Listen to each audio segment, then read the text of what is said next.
Hello and welcome to ABW Live. We scored a goal and we got a point. We didn't lose. Unbelievable. I'm your host, John, for this evening. And joining me tonight, I have Nick. Nick, how you doing? Yeah, not doing too bad. How are you, John? Yeah, feeling a little bit better. As quite honestly, before this game kicked off, I thought we were probably going to lose about 3 or 4-0. So happy days on that one. Just a quick hello to the chat box. Hello, everyone in the chat box. I think who was first in the box tonight? It was Phil Macker. So you get the award for... No, you don't win anything at all because we never give out awards, do we? Right. Shall we get into the game then? Yeah, let's get it over with. Yeah. Lineups. Obviously, Partey's still injured. Nelson's still injured. Xhaka and Bellerin suspended. So I guess the big news was Lacazette was dropped, but not massive because he has been a couple of times. But the big one was Willian, I guess, was the big news from today's game. The fact he was dropped to the bench because he seems like an ever-present in Arteta teams. What did you make of the lineup tonight? Yeah, I mean, considering Willian's Arteta's signing, you'd expect him to play most of the games, but he hasn't looked that good this year at all, to be honest. I mean, I remember I really liked him in his early days at Chelsea, and I thought, oh, we could do with a player like that. And it's like, we've waited until he's like 32, 33 and finished, and we signed him. And I'm like, plus also the fact, apparently he only came to us because we offered him a 3-year deal over Chelsea's 2-year deal, and he prefers to stay in London. Doesn't, say to me that his heart's in playing for Arsenal as much as it should be. Yeah, I mean, in terms of what Arteta could pick, I think it's probably the best lineup. Obviously, Pepe coming back in after his suspension. There was a few people calling to see Balogun on the bench, and I know you said that as well, Nick. Yeah. There's maybe another option, but he did have who is it? Joe Willock. He had Lacazette, and he had Willian on the bench. So he still had some attacking options to change it. But yeah, I'm like yourself. I wouldn't have minded to see Balogun playing. It looked to me at first before the game it was going to be 3 at the back, but I think we played a lot of it with 4, and it was that constantly shifting from a 3 to a 4 to a 5 thing, depending whether with the ball or not. And Saka looked to be the one to come back in when it was a back 5. I guess the first half really was dreadful from an Arsenal perspective. We just had no energy, none of the ball, and Southampton were... It's not the best I've seen them play this season, but they were comfortable. I don't know what you thought, because I thought they could have easily stepped it up again. Yeah, it was weird. It's like they were waiting for us to have all the possession, try and dictate play and all that. And after about 10 minutes, they just thought, oh, actually, this is a lot of crap at the moment. All right, well, we'll have the ball then. And I think they've done us, I don't know if it was eventually, but definitely in the first us, they've done us pretty much everywhere in possession, passes, and obviously, which we'll get onto later, one goal. Yeah, no, they really did. They outpassed us. I thought they pressed us a lot better. I did see that was the one difference I thought from us tonight. Although we didn't do it very well, we were attempting to press again, which I haven't seen for quite a few weeks now. And I don't know if that's more a case of because we at times were playing with a back 3 and we seem to press better in that system. But Southampton were much the better team. Just want to say one thing from the off, and some people in the chat box might agree with this, some people might not. I've seen loads of people on Twitter saying this result is not good enough. I don't understand what people are watching at the moment, because if you've watched Arsenal in the last 10 games, we're in dreadful form, and most people would look at that squad and say, all right, maybe 7th at the very peak is probably where its ceiling is.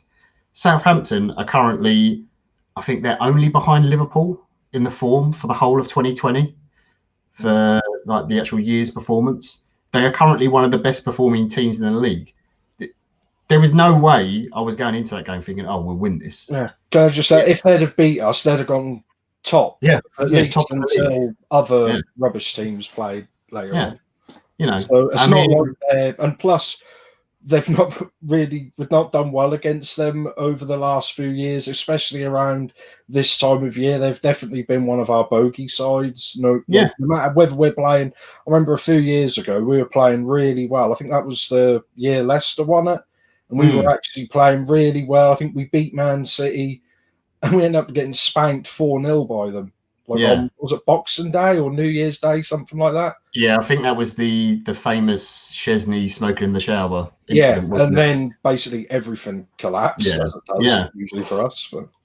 But so this was always going to be a really, really difficult team to play against in the form that we're in. And again, although it's some of the changes that a lot of fans wanted to see, a lot of them were enforced through either injuries or suspensions. I'm sure if Reece Nelson wasn't injured, he probably would have been an option from the bench. If Partey's not injured, he's going to be playing. Bellerin and Xhaka, I don't know. Maybe that's ones people didn't want to see in the team. But I guess we'll go to their goal, and of course it had to be Nick Theo Walcott. That was written hands down, odds on fucking it was going to be the goal, wasn't it? Yeah, I mean we had Julian in our Discord group. He actually called that about 4 or 5 minutes before. He said Walcott's going to score against us, is he? I said, well, no, you said it, he will. Yeah.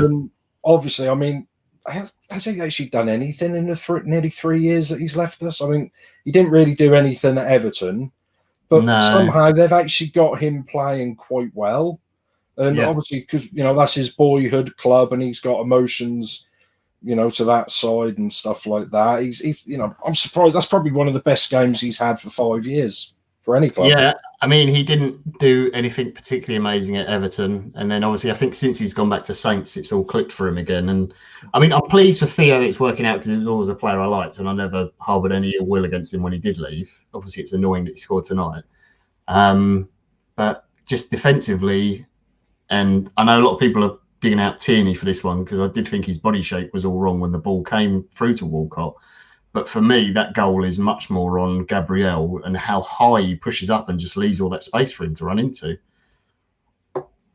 Yeah, I mean, I'm not sure what happened. Well, as usual, one pass just bypassed the whole midfield. And then Elneny, I'm not sure what he was doing, whether he fell over or he was trying to do something, but he ended up playing it off of Gabriel, who for some reason spent a lot of today playing central midfield, and sort of bounced off him and just went straight out to Theo, who done one of his usual, 10 yards of pace and just chipped the goalkeeper. And I'm not really sure what he was thinking, to be honest. I mean, Tierney, maybe his, like say, his body shape could have been a little bit better, but I think that's just nitpicking and blaming the bloke who got closest to the ball. I mean, really, like I say, where Walcott was at the time, a centre half should have been going with him, not a left back, because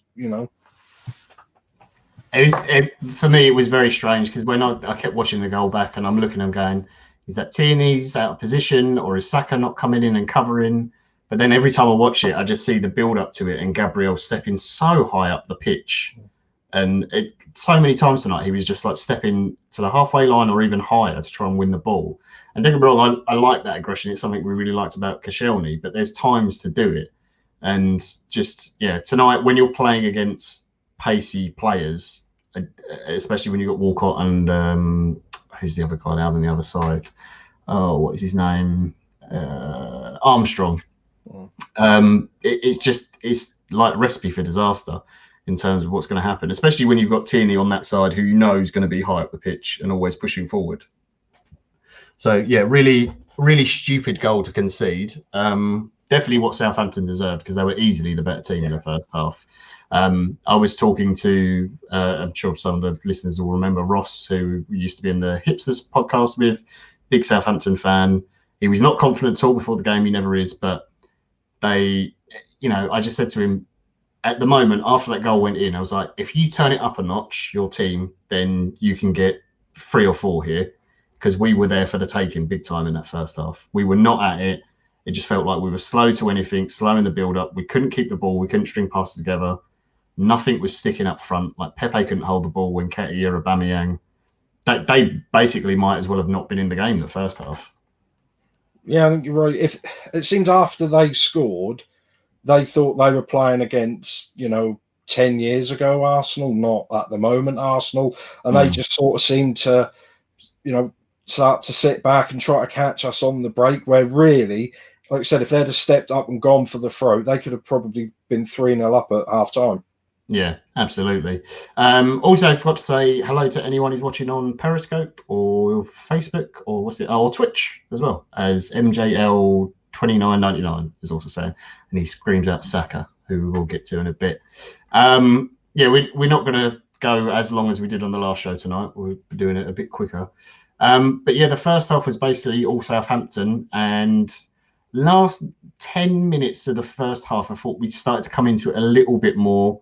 Saka was getting on the ball a little bit, but still not really enough for me. And I always thought, as we started to push forward, I was kind of thinking we're going to get done on the count here. So I was kind of pleased at half time.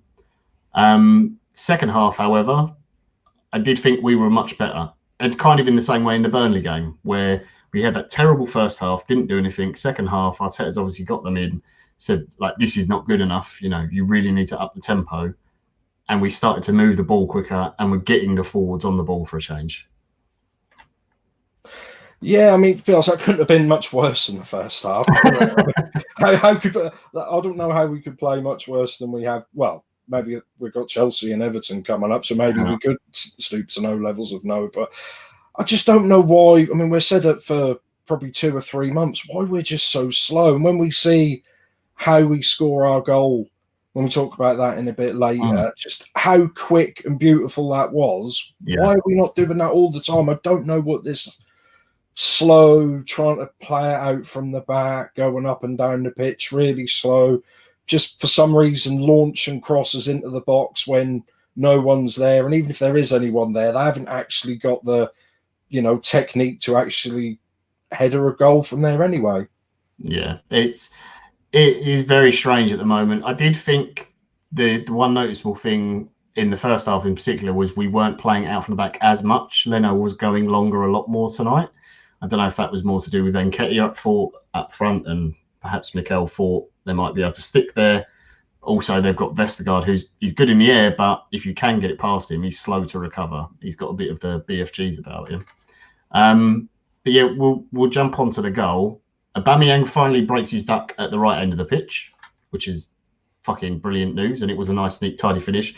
Nice little flick through from Eddie. But that whole goal was all about Saka. Yeah. How good is that kid? Seriously. Unbelievable. I don't know. Just the last year or so, he's just playing with so much freedom. So, like I said, he's just playing in the park with his mates. He doesn't care. I mean, it was a lovely little ball out from Gabriel to him.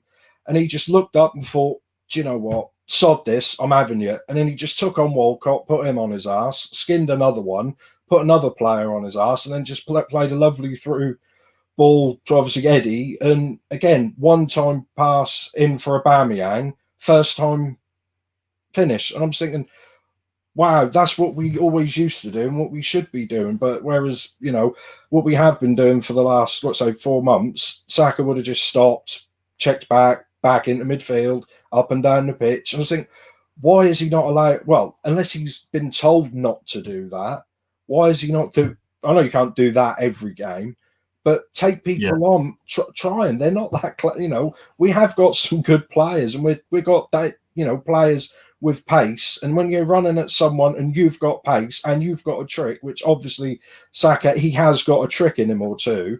Yeah, defenders and fullbacks hate people running at them. So just run at them, see what you go. Because what are they going to do? Either going to bring you down and get booked, or they're going to let you go, and it's going to end up in a goal. Yeah, I mean, it's what I love about watching Saka is that it doesn't seem to faze him at all. We're going for a really difficult period, and even the games where we have lost, like Burnley and stuff, anything good that has happened in the game, it's always been him that's done it. He's tried to make something happen.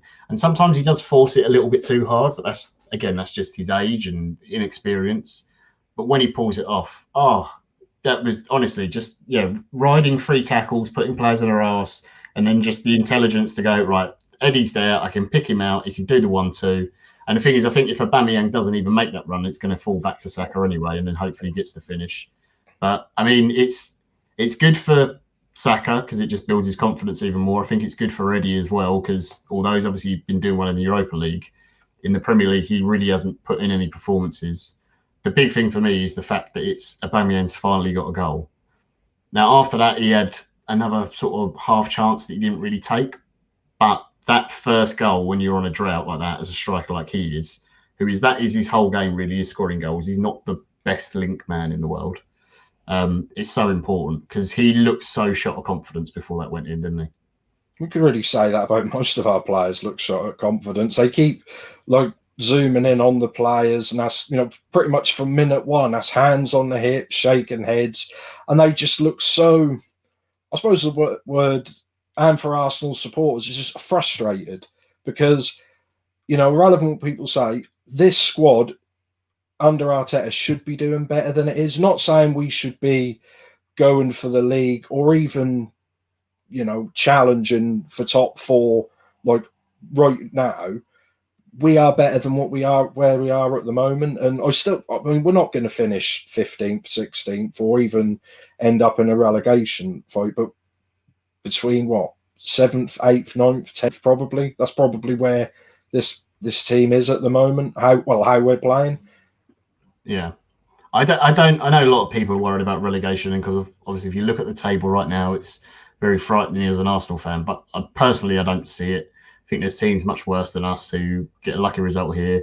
And you look at some of the results in the league at the moment. Some of them are absolutely nuts. So, I wasn't expecting Everton to go out and beat. They beat Leicester tonight, didn't they? And then Leeds score 5 against Newcastle, and just really, really strange. I know the big worry for people is goals, but I do think they're coming.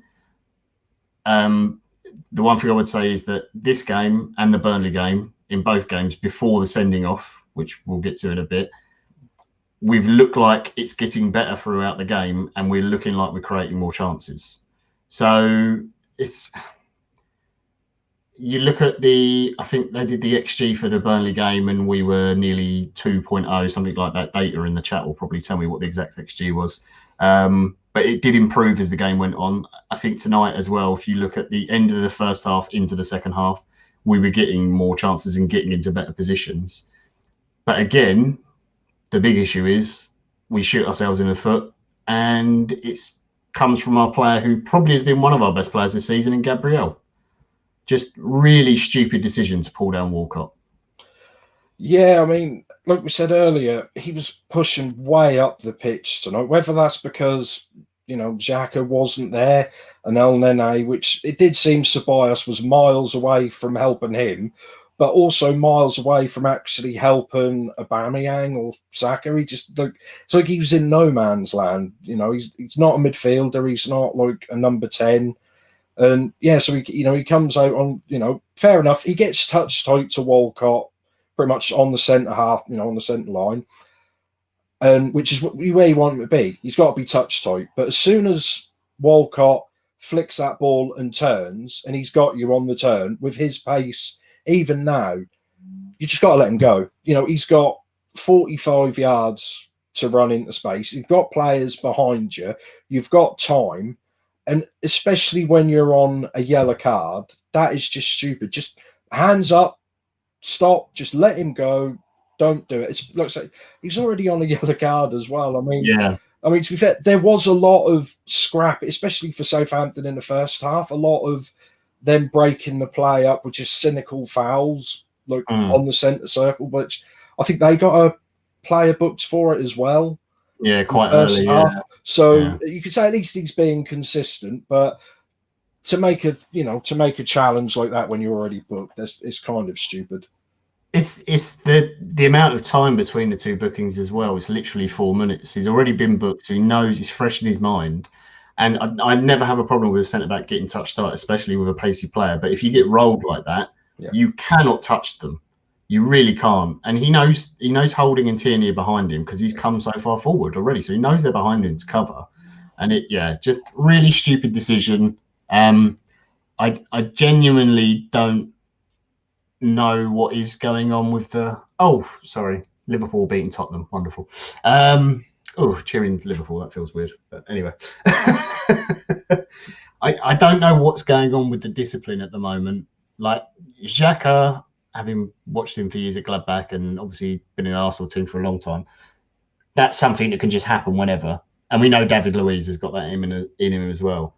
but there has been a lot of red cards. And I don't think that's from Arteta telling the players to commit more fouls or anything like that, or cynical fouls. I just think it comes from frustration of the players. They're getting annoyed that when he first came in, everything was working. But then right now, it's like nothing is working, and they're just getting very, very annoyed with the way things are going, and they're lashing out. Yeah, that's a word again, isn't it? Frustration. You could see they know they can play better than they have been individually, collectively. And I mean, Xhaka's like completely reset the clock 12 months until, he got booed off the pitch last year. And I'm not sure how Arteta's now all of a sudden playing him how Emery played him again. And it's not just him. There's a lot of. I mean, you obviously knew Xhaka from Gladbach, and I remember when we signed him, everyone was like, "Oh, we finally got our defensive midfielder, brilliant!" And we signed him before the Euros for Switzerland, and then I think it was, And then I thought, "Oh, let's watch this new DM, the new Gilberto." And after 10 minutes of watching, I was like, "He ain't a defensive midfielder. He's never been one. No. He's never been one." And I don't want to sound this mean. I don't think he's got the football and brain and awareness like needed to be that. He doesn't read the game as well and as quickly as someone like a Gilberto or a Makaleli or a Kante does, where, they might not actually. I mean, Xhaka's not quick. It doesn't really matter. If you're in the position where you need to be half a yard before they're there, it doesn't matter. He hasn't got that ability. He's, we see how he even now plays for Switzerland. I don't know why we're playing him as a DM.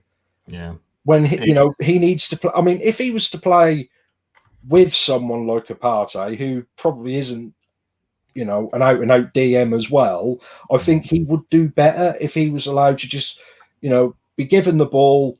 He's got 10 or 15 yards of space to play in, ping lovely balls, to the odd shot occasion, and that's what it'd do. But I don't know why Arteta's playing so many players, exposing their weaknesses. Because I watched a very interesting thing earlier on Twitter, and it was an old Sky video, Gary Neville and Carragher, when they do their Monday night talks, and it was from when Emery was in charge. And Neville was basically saying, if you're the manager, and obviously it's different circumstances with it when Emery came into Arteta, because he said, if you're the manager and you have had success like Emery has, why should you go to a club and adapt? You go in, you tell the players, this is what I want you to do. If you cannot do that, then you're gone. And the moment that you adapt is when you show weakness, and then you start to lose the dressing room and everything else. And I think that's what did happen under Emery. And you saw the players start to turn on him, and you had that whole Ozil thing, and you had it again with Pepe, and the players just lost faith with him. Now, I think the difference is obviously Arteta's come in, the players at first really, really backed him. There's clearly some stuff going on in the dressing room from all the reports that have been in the papers recently.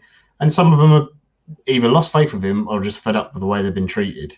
Now, the obvious ones would be someone like Ozil, Soares. But those guys, although they're not in the squad, they're still at the club and they're still on the training ground every day.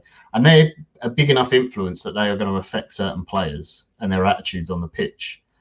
The issue Arteta's got is that he can't really change his selection. I mean, with Partey injured, you've basically got Elneny and Ceballos. That's our only centre midfielders. We don't have anyone else we can really play there. People are saying about Maitland-Niles. Well, to be perfectly honest, if you watched him tonight, I'm not sure how people think Maitland-Niles can play in midfield, because the boy cannot pass. Yeah. Like, I love his running, and I love the way he takes a penalty, and he's casual and cool and little tricks and stuff. But his passing is really not good enough. And then it's, oh God, Son's just scored. Fuck's sake, sorry. Yeah. Well, Maitland-Niles, he's an Arsenal boy, and we're always a little bit got the blinkers on with one of our players. But I mean, like you said, I sort of agree with you what you say what happened with Emery and Arteta, where he's got a way of wanting them to play and either play his way or leave. That's all good and well, but these players are not 18, 19-year-old kids. No. They're mid-20s, late 20s. We've got World Cup winners, league winners, obviously not over here, but, they're good players. they know what they can do and they know what they can't do. And if they're being asked to do what they can't do, and they've said to Miguel, "But mate, I've never done that my whole career. That's not what you bought me for. That's not what I've ever done. Why are you playing me in a position to make me look bad, in a position to make me fail?" Which does seem to what he's doing of a lot of players. That's sort of, I don't know if it's the right word, man management, which, you got to set out, your team to play well. But if you set out a team, you should say, right, I will get the best out of your strengths whilst hiding your weaknesses. Just, to make it really simple, like Mertesacker. Good reading the ball, good headering, slow as hell. We knew that. He's got no pace. If anything, you'd give him minus pace, how slow he was. So did we, under Arsene Wenger, ever put him in a position where 5-6 times a game he's got to go on a foot race with someone? No. Yeah. But what, I know that's just breaking it down extremely simply, but why are we trying to make other players do things that they've never done and are not comfortable with doing? That's why they look, let's say, frustrated. Yeah. I mean, I look through the squad, and I mean, we're obviously just getting back to the game quickly, and then we'll talk about the squad more as a whole. Obviously, after the sending off, then we just backs to the wall. And I thought actually we defended quite well. I thought David Luiz did well when he came on, and Joe Willock, and obviously then Pepe was taken off for Cedric. And I know people wanted 3 points tonight, but I think given the circumstances, the fact we finally got the goal, we were getting back into the game, and up until the Gabriel sending off, much like the Burnley game, I thought we were the better team again as it went on. And then we're in a position where you just cannot push against that Southampton team, especially with the pace they've got. So you just have to hold out for the point. And also, right at the death there, Holding had a great header, and it, unfortunately for him, because he still hasn't got his first Premier League goal, ends up coming off the post. But yeah, that was it, 1-1 really. And I'm sort of mixed between, I'm happy because I thought we showed resilience and I thought we improved in the second half. But the first half was so dreadful that it drags you back down again. Every time I look at this squad, and I think I've said this already a couple of times this season, there is very few players that I'd be like, oh, I'll be upset if he left. And it comes down to about 4. It's like Tierney, Gabriel, Partey, and Saka. The rest of the players I don't particularly care that much about. I'm not overly fussed if they left.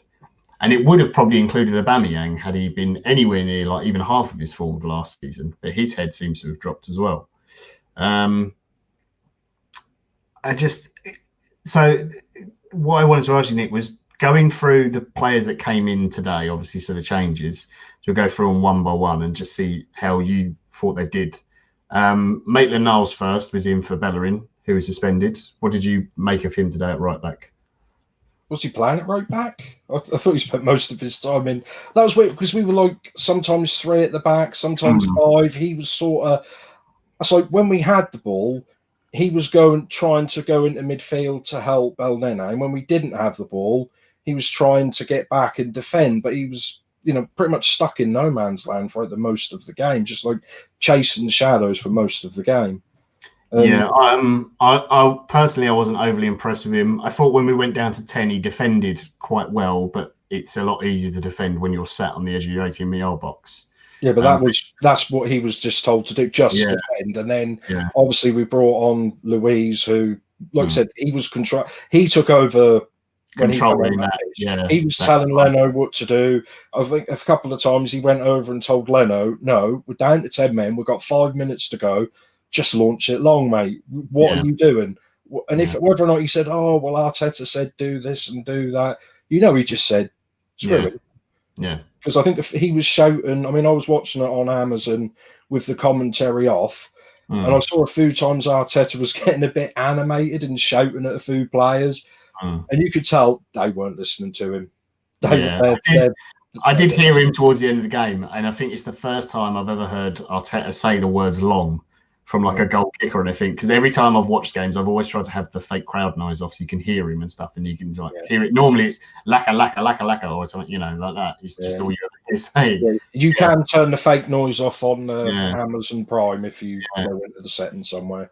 But the commentary hearing Mikel Arteta shout long go long is very strange. But even he knew at that point, it's just like, just get out the pitch, get away from our goal, and just leave that. Yeah, but at that stage, if they were going to score with a 30-yard, thunder, but whatever, that is what it is. We can sort of blame the red card. If Leno makes a stupid back pass and and falls over and they tap it in the net, that's actually worse than losing the game because we've twice shot ourselves in the foot. So I think the last 20 minutes, the only thing they really had was like shots from distance, which I think Leno had a few where he just caught. What they weren't really that difficult. Sorry. So, question in the chat just quickly. Samson, Jason is no longer on the pod. He did the last 3 years straight doing the radio show and was pretty much on for every single game. And I think he even did when we did like the World Cup or Euros or whatever it was in the summer. So he's basically was like completely knackered from doing it for so long. And a lot of the specials as well, didn't he? Not just the radio show. He did the regular podcast, the specials, and everything. So he was just exhausted. But he's still on Twitter. So if you are on Twitter, you can still follow Jason. He still chats about the Arsenal. We all still talk to him and stuff. But yeah, he just needed a nice break and a rest. Hopefully one day we can get him back, but we'll see what happens. I mean, that's it for the game itself. Just talking about individuals a little bit. Obviously, great for Aubameyang. Saka again, I think, was probably our best player. What did you make of Pepe tonight? Obviously, back from his suspension now. He's done pretty well in the Europa League, but I thought he was pretty anonymous tonight. I know, obviously, first half we didn't really have the ball, so it's maybe a little bit harsh. But second half, when we were playing better, I still thought every time he got it, he didn't quite do enough with it. Yeah, I mean, he seems to be going backwards. He had first season syndrome, and now he's having second season syndrome as well, which you normally only get one or the other, don't you? But I don't know if he suits how we're playing at the moment. I mean, I don't want to be that guy talking about YouTube videos and all that, but like I say, I never heard of him before we signed him. I mean, I don't even think Chris was talking about him, so obviously he came under the radar. If Chris wasn't talking about him, he was still talking about Malcolm and Lamar and people like that. And it seems like all of the goals he scored, obviously minus the penalties, were on the counter-attack. And he was breaking from deep with space, whereas how we seem to be playing at the moment, and especially when we keep going a goal down, which means they just, sit back, park the bus or whatever, he hasn't got that space to run into, and when he has done and tried, he does get fouled quite a lot as well. I don't know if he's just having second thoughts about this league as well. A bit too physical for him. I did. Yeah, I mean, Data makes a great point in the chat. The reason why I thought Cedric might start tonight is because he's played with Pepe a lot in the Europa League. I understand maybe they pick Maitland-Niles because of the threat of Walcott if he goes to the left, or Armstrong as well, who are both very quick players. So to cover in that sense. But yeah, because Maitland-Niles is playing there, Pepe hasn't got the greatest support. I did think when we went down to 10 men for the period he was still on the pitch, I thought he would be the out ball, because that's basically the way Lille played, is that they sat back, they'd win the ball and they'd knock it long for Pepe to run onto or for. So, that was a little bit disappointing. As I said earlier, we're going to try and keep it a little bit shorter than last show, because I think last time we went for about an hour and 20 minutes, mainly because Dani was on the waffles. So if you do have any questions, please fire away in the chat box, or if you're on Twitch, I think Dani can do some magic and make it come up on the screen. I've got one for you, Nick, from Sai Anvash. Can we ask Arteta and Edu to sack each other? Well, we could try. We saw him. He was in the stand today, with his mask on and sort of, waving his arms all the time. I was like, well, you're quite pally with Arteta, but I don't know. Who are they going to listen to? I mean, if we ask them politely to sack each other, I don't think they're going to do it. But you never know. We could try. Yeah, it's a strange one. I would also say to lots of people, I'll just get to this one in case it does come up in the chat or anyone is going to ask it. Lots of people saying, can we get Allegri or Pochettino? I'd imagine they're both waiting for bigger jobs. I know that hurts saying that as Arsenal fans. I'm a big Arsenal fan, but there are bigger clubs than us. If you don't like the way Arteta plays football, then you'd fucking hate the way Allegri plays football because it is not fun to watch. Gets results, but it's proper boring. He'd also want a lot of money to spend on players. And even if you did sack Arteta, you've got to remember it's probably Edu who picks the next, manager. Which means I assume he can only then ring Keir Jarabshan and ask if he's got a manager as, he's an agent for a manager or something. Has he still got Vieira's phone number? Oh, yeah, that's true. I think he is Vieira's agent, isn't he? I think. Jarabshan? I think that, yeah. But also, can I just add to that, when you're talking about Allegri and that, I don't think they're looking for, a better job. They're looking for an easier job because Arsenal have got a big rebuild coming in the next 12 months to 18 months. So, like I say, with Arteta, he should be doing better than this now. I think we will start doing a lot better the second half of the season. But, who are you going to trust to bring in 5 or 6 first-team players? Yeah, this is the thing, like, with everyone saying about, and I get it, right? It's not great to watch, and I'm not enjoying it at all. And this is not me blindly backing Arteta and thinking he's the saviour, but I think the club needs an overhaul, big time. The squad needs a massive overhaul. You've got a lot of players going out of contracts in the summer, which will free up a lot of wages. There are also a lot of the players who aren't in the squad but are still around the squad. So that takes away a lot of the negativity and all the big leaks that are coming on.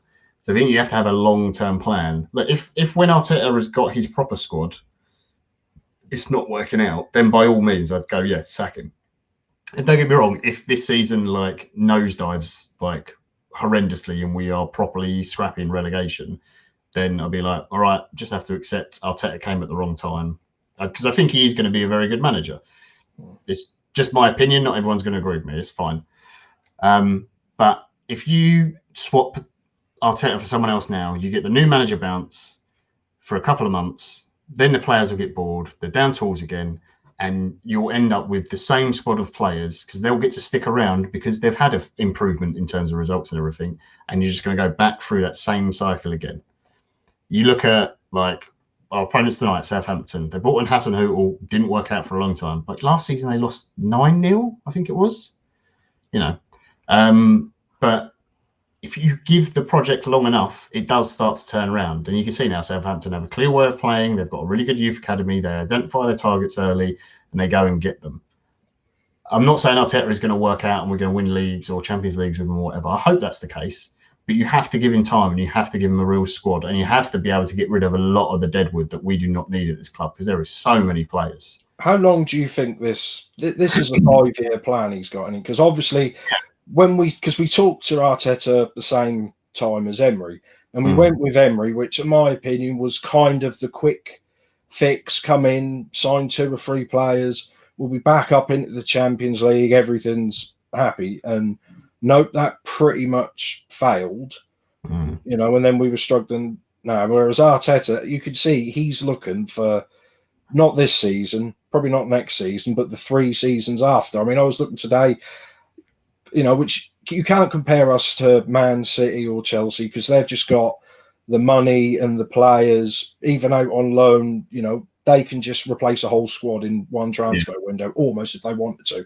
But when you look at Klopp's first full season under Liverpool, which is where Arteta is now, because he signed when they got rid of Rodgers, I think we're about the same on points, so 1 point in it. And they had some terrible results, like losing 3-4-0 to Palace and stuff like that. And I remember it, you had people calling for Klopp's head, he's no good, blah, blah, blah, blah. But he was still trying to get rid of, the bad players at that squad, getting his players, which a lot of, when they spent the Luiz Soares money on some absolutely average players, 2 or 3 good players from Southampton, but 2 or 3, average ones as well.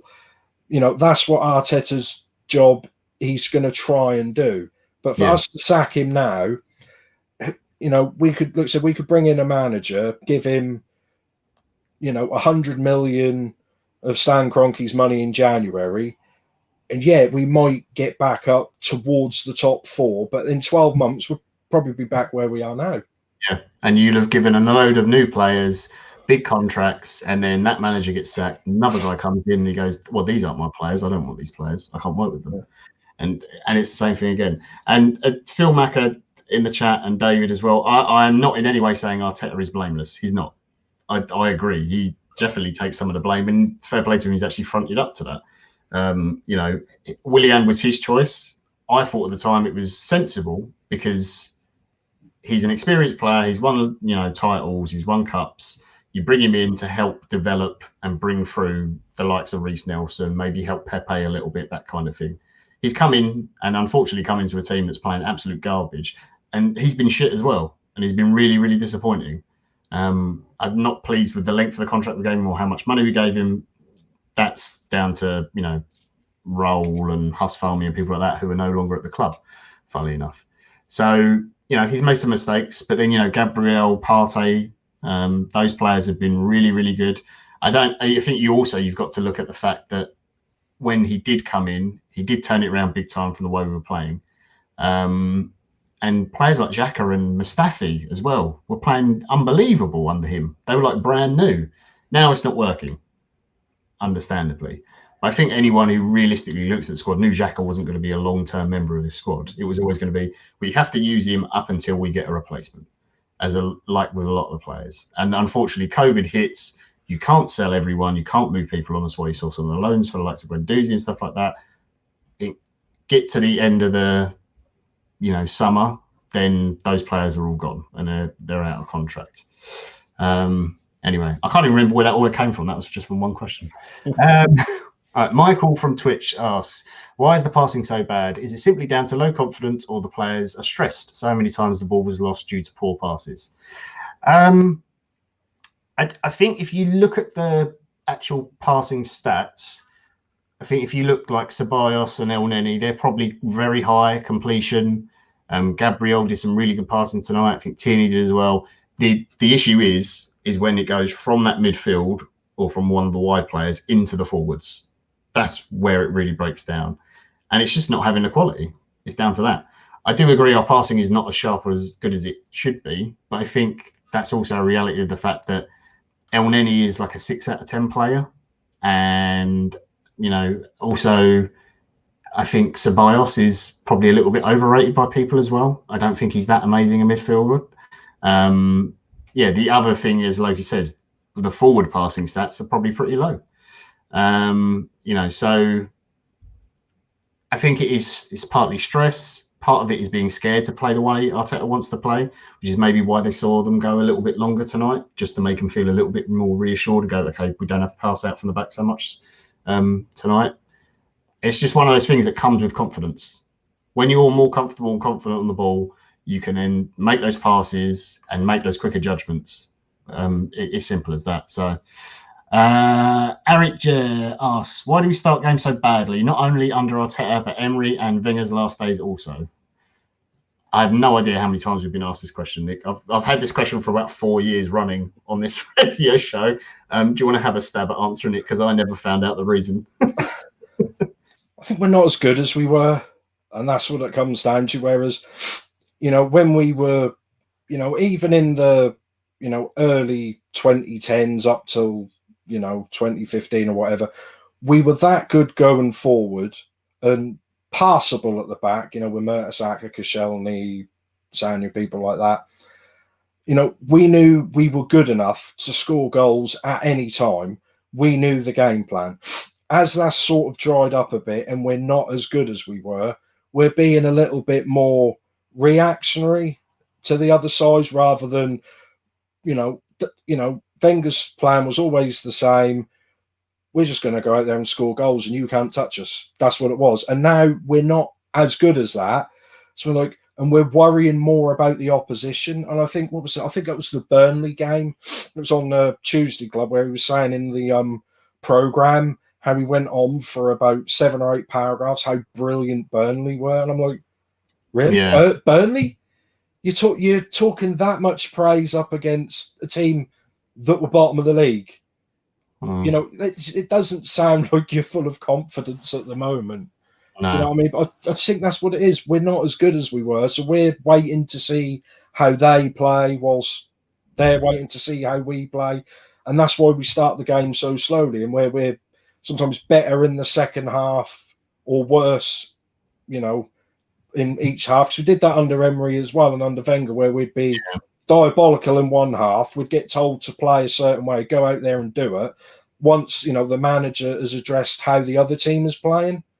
Because I don't think we've got maybe David Luiz, but other than that, we haven't got many players that could, you know, control the team, you know, and tell them what to do and adapt to, you know, when other teams are changing formations and things like that. Yeah, that's a really good way of putting it, actually, reactionary, because under Wenger it was, this is the way we're going to play, the goals will come and we'll get them. And it would just, eventually we'd wear a team down, whereas now, I think the quality of the players has definitely gone down, and the confidence probably in the ability, in the way that we'd all want to see them to play. But you've had, you know, Freddie come in, who, you know, was only a couple of games, but then you had Emery, who had a very distinct style, and Arteta is clearly trying to imprint his style on the team, but at the moment it's not working yet. Just quickly on the passing one for Michael from Twitch, Data in our YouTube chat has put some stats in. So the passing wasn't that bad tonight. The problem is how many of them are actually forward passes. So Elneny was 36 out of 40. Ceballos was 35 out of 39. Gabriel was 33 out of 40. 31 out of 37 for Bob Holding. And then you notice the two fullbacks, much lower percentage-wise, 25 out of 33 and 24 out of 38. That's for Tierney and for Maitland-Niles, respectively. So, again, those, when you look at the players who get into more advanced areas, or should be getting into more advanced areas, the percentages do drop a lot more. And you've also got, here we go, forward passes for Arsenal, 119 of 183 attempted, and Southampton, 235 of 306. It's just, look, at the moment, the confidence is not high. We've been in shit form. I would have loved to have won tonight, but I think, considering how badly we played in the first half, to turn round the performance in the second, get the goal. Saka was brilliant. Aubameyang finally scoring in open play, which is really good and really needed for his confidence. And then obviously we had the stupidity of the sending off. The fact we still held on to the point, I think it's one of those, you have to take it as glass half full and go, we would all love 3 points, but given the circumstances, the way we've been playing and the form Southampton have been in, I don't think a point is a terrible result. Yeah, I mean, we lost the last 4 at the Emirates, so obviously 1 point is better than 0. Yeah, you know, that as well. So you have to take it all in context. The other big thing as well is you are going to see more rotation, because I think we've got a game like every 3-4 days now, probably through till January. So you're going to see more rotation. So actually, all these red cards are going to start to stack up and start to bite us in the arse a bit. But we'll see what happens. That's it for tonight's show. I'm just going to do all my pluggy bits now. So if you don't like any of the plugging, you can leave now. But thank you very much for watching. If you did enjoy the show, though, please hit the thumbs up button. If you want to know when we go live, hit subscribe and hit the little bell icon. Thank you for everyone watching on Twitch. You can subscribe to our Twitch. If you've got Amazon Prime, you can subscribe for free. It costs you nothing. If you would like to use it on us, that'd be amazing. You can also go and watch Nick Fights on Twitch. We stream games and all sorts of things. So you can go in there and annoy him about Arsenal, or talk to him about something much more interesting. Yeah, come and see me. I'll just keep getting Man United supporters coming. Go give Nick some support, because he's getting abused by the United fans. And also, we still have the Manscaped discount code. So at the bottom of the screen, if you're watching on YouTube, you can use the code Bergkamp. You get 20% off at Manscaped. They sent me a lovely package with the lawnmower and the underwear and all the ball toner, all the other stuff. It's amazing. Seriously, it's worth checking it out. So there you go. Nice, easy present for your loved ones. Also, the ladies can use it as well. Yeah, that is it from us tonight. So I just leave you to say thank you for coming on and joining me, Nick. Yeah, cheers for having us on again, John. Always a pleasure. And thank you for everyone for listening. Be sure to check out, yesterday we did a bit of an old school podcast. We got Chris the Pirate was back on the podcast, as was Raj as well, who has not been on for a very, very long time. So they were back on with Dani. So nice old school vibe. And Chris was obviously ranting, and Raj was sat in there eating Ferrero Rochers and laughing at Chris. So well worth a listen. But we'll be back for the next game, which is, oh God, who are we playing next? Everton away on, is that Saturday? Yeah, that's the Saturday game, isn't it? So we'll be back for that. I've got no idea who's doing it yet. Might be me, who knows? But hope to see you all again then. Dani, switch your shit off.